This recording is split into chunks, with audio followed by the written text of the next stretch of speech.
Let's start with Mars, the planet we've pinned our hopes on for decades. Its dusty red surface has inspired science fiction writers, engineers, and astronauts alike.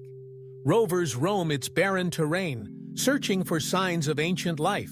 And yet, with all our fascination, the facts remain sobering. Mars has an atmosphere, but it's 100 times thinner than Earth's, composed mostly of carbon dioxide. That means it can't hold on to heat, and surface temperatures can swing from a sunny afternoon to Antarctic levels in hours. On top of that, without a thick atmosphere, cosmic radiation bombards the surface constantly. But here's the real deal-breaker. Liquid water can't survive on Mars today. Even if you poured it out on the surface, it would either freeze instantly or evaporate into the thin air. Scientists believe Mars once had water, maybe even vast oceans. So what went wrong? One theory is the loss of Mars's magnetic field. Without it, solar winds strip the planet of its atmosphere over time. Another explanation? Mars is just too small to hold on to internal heat, meaning its core cooled faster than Earth's. And with that, its ability to maintain a magnetic field disappeared.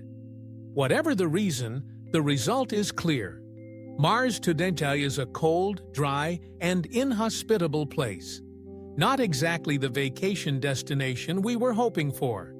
And yet, hope isn't lost, because Mars has something rare in the solar system: accessibility. It's close. We've studied it more than any other planet, and it still holds ancient secrets beneath its surface. Subsurface water, perhaps microbial fossils, maybe even dormant life forms. That's why our missions continue. That's why scientists don't give up. Now let's journey further out, to the true giant of the solar system, Jupiter.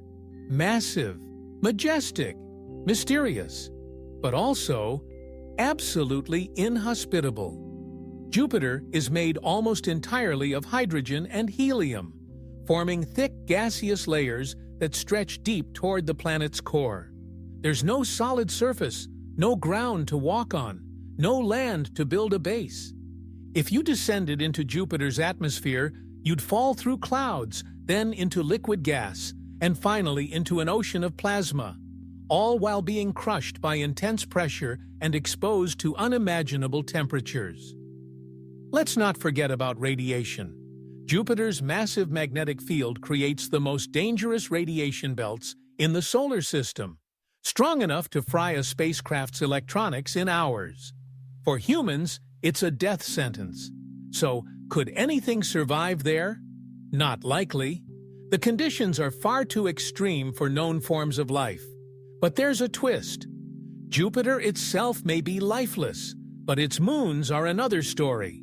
One moon in particular, Europa, hides a subsurface ocean beneath a crust of ice. Scientists suspect it might have more water than all of Earth's oceans combined. Tidal forces from Jupiter's gravity keep the ocean warm enough to stay liquid, and maybe even support life. That's why Europa is one of the most exciting destinations in our solar system. And NASA's upcoming Europa Clipper mission is set to explore its potential in detail.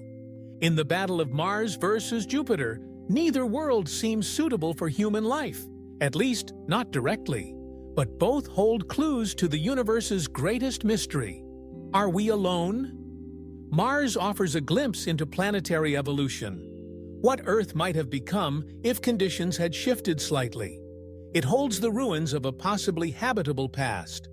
Jupiter shows us the raw power of planetary formation and how size and composition can create a world that is both magnificent and terrifying. And in their orbits, their moons may become the true frontiers of discovery. So, as we continue our journey beyond Earth, let's not just dream of new homes. Let's understand what makes a world habitable and why so few meet the mark. Because the more we learn about Mars and Jupiter, the more we realize that life is fragile, rare, and precious. And maybe that's the best reason to keep looking.